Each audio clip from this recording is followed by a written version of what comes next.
1992年11月，曾文溪爆发了黑面琵鹭枪杀事件。时任中华日报摄影记者的王征吉先生深入了解情况，从此全心投入黑面琵鹭保育工作。那年，全球黑面琵鹭的数量仅288只。这种枪杀黑面琵鹭的事件，重创了中华民国的国际形象。王征吉先生立下心愿，要洗刷此一污点。近30年来，念之在之。首先是发挥摄影师的技能，上山下海，走遍黑面琵鹭的繁殖地与渡冬区，拍摄黑面琵鹭的身影，目的是把黑面琵鹭美美地呈现在民众面前。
然而，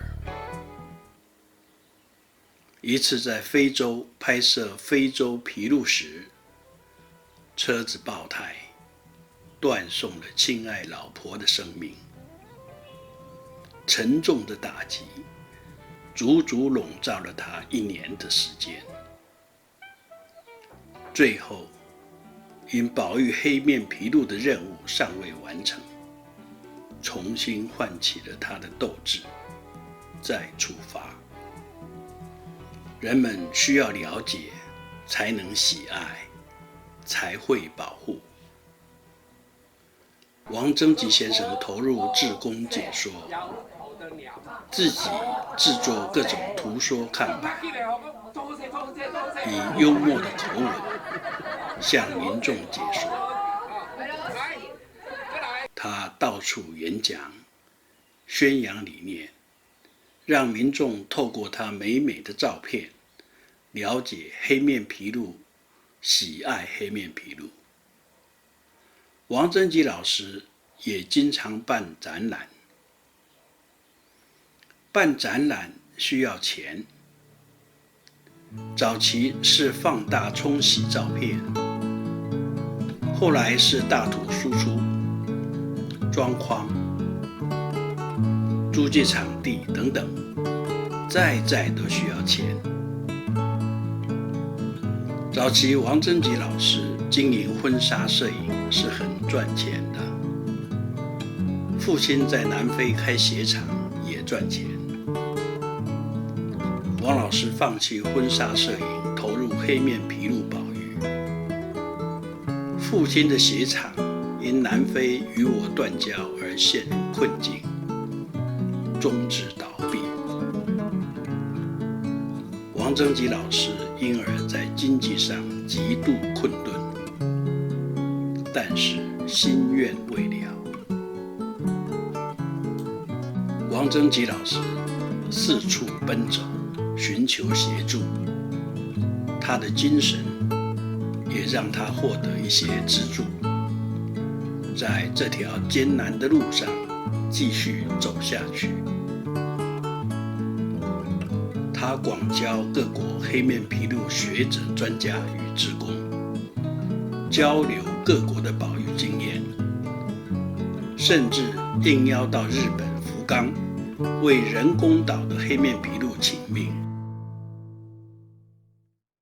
每年各国的黑面琵鹭保育活动都会邀请王征吉老师参加，也让国际间了解到台湾在黑面琵鹭保育的努力。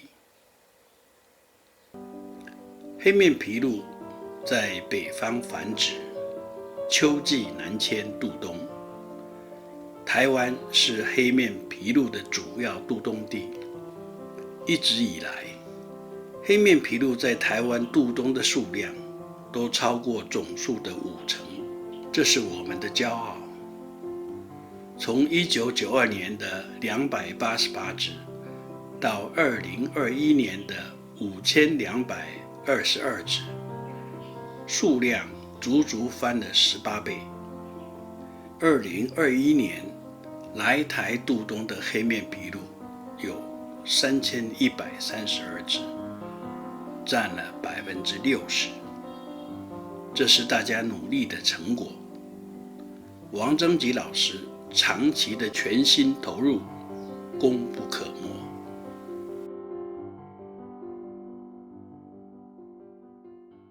2012年，王征吉老师罹患了大肠癌第3期，开刀切除肿瘤，并进行12次的化疗。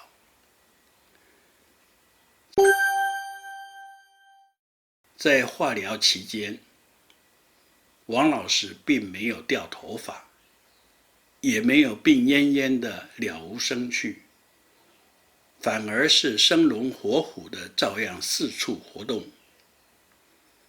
我跟随王征吉老师拍黑皮18年，我觉得王老师做化疗没有掉头发，没有病恹恹的，这与黑面琵鹭有关。王老师心心念念就是黑面琵鹭，精神上有完全的寄托，不会胡思乱想，不会忧心丧志。罹癌后担心时日不多，而心愿未了，更积极投入工作。这是王征吉老师为黑面琵鹭付出所有，而黑面琵鹭回馈给王老师的是积极的人生与战胜病魔的勇气。王征吉老师的最后一块拼图是拍摄俄罗斯的黑皮。王老师跑遍全世界黑面琵鹭出现的地方，唯独俄罗斯没去过。目前俄罗斯因保育的原因，未开放彼得大帝湾黑面琵鹭的繁殖地。这里是日本本州鸟取县米子市的水鸟公园。2008年，我与王征吉老师来到这里，只看到一只黑面琵鹭。资料显示，这里的黑面琵鹭来自俄罗斯的彼得大帝湾。王征吉老师一直希望有机会去彼得大帝湾看看，期待有一天王老师得偿夙愿，圆满与黑面琵鹭的一世情缘。